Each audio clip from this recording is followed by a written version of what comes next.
surprised that given that the UNPF only has his single seat in Parliament, there's only one way you can go in a general election, surely, for the UNP. So why wouldn't he take the chance of calling for a general election at some point? He has the constitutional power to do it as well.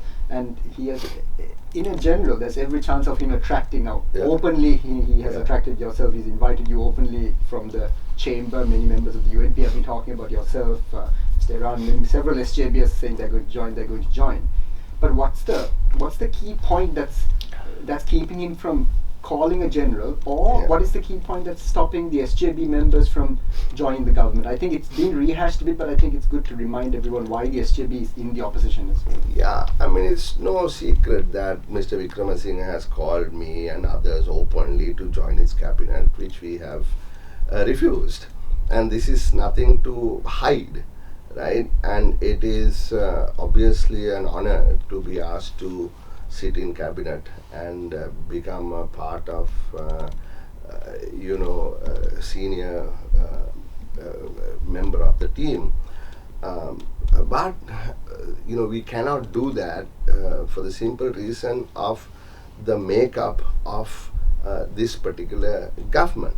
Right? If it was a different mechanism, different composition, with Mr. Premadasa and Mr. Wickramasinghe working together, perhaps, which could have been a possibility earlier on, then that's a separate thing.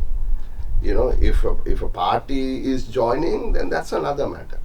But not as individuals jumping ship and sort of latching on to this structure to become a minister or what have you.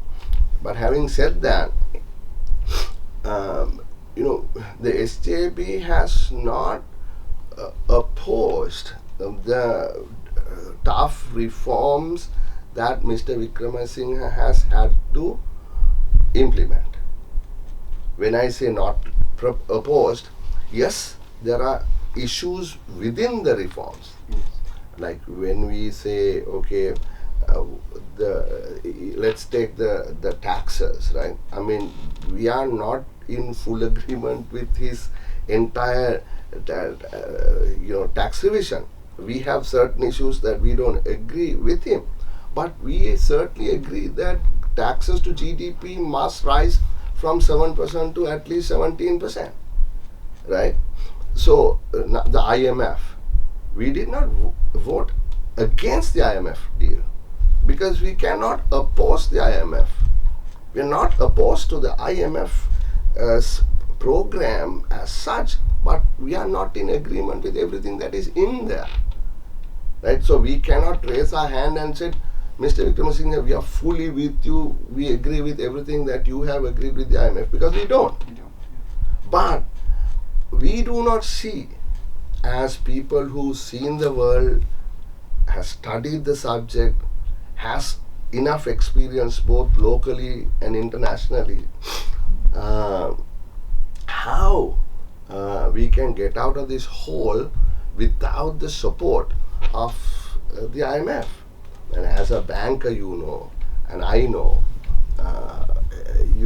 that it is all about confidence. Financial markets run on confidence, right? So without confidence, everything breaks down. And confidence for a country is built on, how well its public finances are managed, how its external resources are managed, how its monetary policy is implemented, right? How responsible a government is what builds its credibility in the international marketplace. And that's how, whether it is Fitch or Moody's or Standard & Poor's, rates a nation. Its ability to repay the debt it takes now, right? So when you are bankrupt and in the doldrums, the globally accepted way to climb out of such a situation is the International Monetary Fund, which is part of the United Nations, right? So if there are people who don't agree, then they must be living in some parallel universe that the alternatives that they say they have, which maybe I'm too naive, not educated enough to understand, but I don't know, right?